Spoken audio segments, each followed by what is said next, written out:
नमस्कार दोस्तों, मैं हूं सुरजीत श्यामला। आप देख रहे हैं workervoice.in। दोस्तों, पूरे देश के अंदर अलग अलग तरीके के कर्मचारी काम करते हैं। ऐसे में अगर मैं कहूं कि अगर किसी सफाई कर्मचारी को 20,000 रुपया मासिक से ज़्यादा मिलना चाहिए, और ऐसा केवल मैं कहता नहीं बल्कि आपको प्रूफ भी दिखाऊंगा।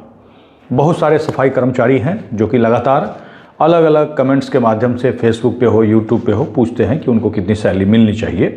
तो इसी क्रम में मैं आज आपको बताने जा रहा हूं कि ऐसे वो कौन से सफाई कर्मचारी हैं जिनको 20,000 रुपया मासिक से ज़्यादा सरकार की तरफ से सैलरी तय की गई है। अब ऐसे में उनको सैलरी उतना मिलता है या नहीं मिलता है, कैसे मिलेगा, ऐसे में कहाँ कहाँ वो सफाई कर्मचारी काम करते हैं, तभी वो 20,000 रुपया मासिक मिल पाएगा, किन लोगों को मिल पाएगा, और इसका नोटिफिकेशन अगर हम अपने विभाग में दिखाना चाहें तो कहाँ से लेंगे। आज हम इन सारी बातों की जानकारी देंगे। तो आइए हम इसको स्टेप बाय स्टेप करके जानते हैं। दोस्तों, जैसा कि मैंने बताया कि सफाई कर्मचारी का जो सैलरी है केंद्र सरकार की तरफ से 20,000 रुपया से अधिक तय किया हुआ है। आप में से बहुत सारे सफाई कर्मचारी अलग अलग विभागों में काम करते हैं, लेकिन सेंट्रल स्फेयर यानी कि भारत सरकार के अंदर किसी भी मंत्रालय, विभाग या पीएसयू के अंदर आप कॉन्ट्रैक्ट वर्कर, डेली वेजर या आउटसोर्स वर्कर के रूप में काम करते हैं तो 20+ मासिक आपकी सैलरी तय की हुई है सरकार की तरफ से। अब इतना मिलता है या नहीं मिलता है वो हम आपसे बाद में पूछेंगे, लेकिन हम आपको बताना चाहेंगे कि अलग अलग कैटेगरी के अंदर काम करते हैं तो इसके बारे में हमने काफ़ी पहले बता रखा है। और अभी जो मैं दर बताने जा रहा हूं 1 अक्टूबर 2025 से आप सफाई कर्मचारियों को कितना मिलेगा, इसको कहां से चेक करेंगे, इन सारी बातों की न केवल आपको जानकारी दूंगा बल्कि आपको ये भी बताऊंगा कि इसका नोटिफिकेशन आप कहां से लेंगे ताकि अपने विभाग में दिखा करके मांग कर सके। लेकिन उससे पहले हम आइए जानते हैं कि किन किन सफाई कर्मचारियों को 20,000 प्लस मिल सकता है या फिर 20,000 से कम अलग अलग शहरों में आपको मिलना है। इसको मैं अपने लैपटॉप के स्क्रीन पे लेकर के दिखाता हूं। दोस्तों, जैसे ही वीडियो के डिस्क्रिप्शन में आप हमारे ब्लॉग www.workervoice.in का ये वाला लिंक क्लिक करेंगे तो इस वाले हमारे पोस्ट पे आ जाएंगे, जिसमें हमने इसके बारे में पूरी जानकारी देने की कोशिश की और बताया कि 1 अक्टूबर 2025 से सेंट्रल स्फेयर के अंदर जो भी सफाई कर्मचारी काम करते हैं उनको कितना न्यूनतम वेतन मिलेगा, और इसको एक टेबल के माध्यम से बताया है।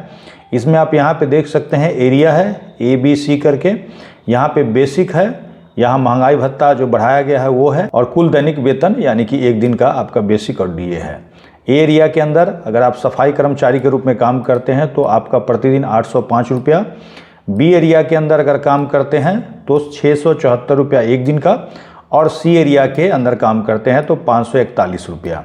इसके बाद आप पूछेंगे कि आपने तो कहा था कि 20,000 रुपया से अधिक सफाई कर्मचारी को मिल रहा है, तो आपको बता दूं कि 805 को अगर आप मासिक दर के रूप में कैलकुलेट करना चाहते हैं तो यहाँ पे आप लिखेंगे 805, और जैसा कि हमने कहा था एक दिन का है ये, और न्यूनतम वेतन निकालने के लिए मासिक का 26 से इसको गुना करना होता है, तो 26 से गुना करेंगे तो 20,930 रुपया मासिक आपका आ गया, जिसको कि हमने यहाँ पे लिखा है। इसका अगर नोटिफिकेशन देखना चाहते हैं तो अगर आप कमेंट्स करेंगे तो यहाँ पे मैं इसका PDF कॉपी अटैच कर दूंगा, जिस पे क्लिक करके आप इसको डाउनलोड कर सकते हैं। दोस्तों, इस तरह से आपने देखा कि 20,000 प्लस सफाई कर्मचारी का सैलरी तय किया हुआ है और ये सेंट्रल स्फेयर के द्वारा तय किया गया है। ऐसे में आप पूछेगा कि इतना ज़्यादा क्यों सैलरी है, तो मैं तो यही कहूँगा कि इतना ज़्यादा सैलरी बहुत कम सैलरी है। पहले सेंट्रल स्फेयर का काफ़ी कम सैलरी हुआ करता था। 2014 में जब मुझे IRCTC ने नौकरी से निकाला था, उसके बाद दिल्ली हाई कोर्ट के अंदर जनहित याचिका डाला था। उस समय मैंने पूरे सेंट्रल गवर्नमेंट के अंदर जितने भी कॉन्ट्रैक्ट कर्मचारी हैं उनके लिए समान काम समान वेतन का मांग किया था। हालांकि इस मांग के बाद केंद्र सरकार ने 2017 में 42% न्यूनतम वेतन बढ़ा दी, और उसी में जो साल में 2 बार आपका महंगाई भत्ता बढ़ता है वही बढ़ते बढ़ते अभी इतना तक पहुंच गया है। ऐसे में मेरा आपसे एक सवाल होगा कि कितने लोगों को इतना न्यूनतम वेतन मिलता है या नहीं मिलता है। एक बार आप कमेंट्स करके जरूर बताइएगा। कौन से विभाग में काम करते हैं, कौन से शहर से हमारा वीडियो देख रहे हैं, इसको लिखेंगे तो बाकी लोगों को कमेंट्स पढ़ने के बाद ये पता चल पाएगा कि सही में किसी को मिल पा रहा है या नहीं मिल पा रहा है।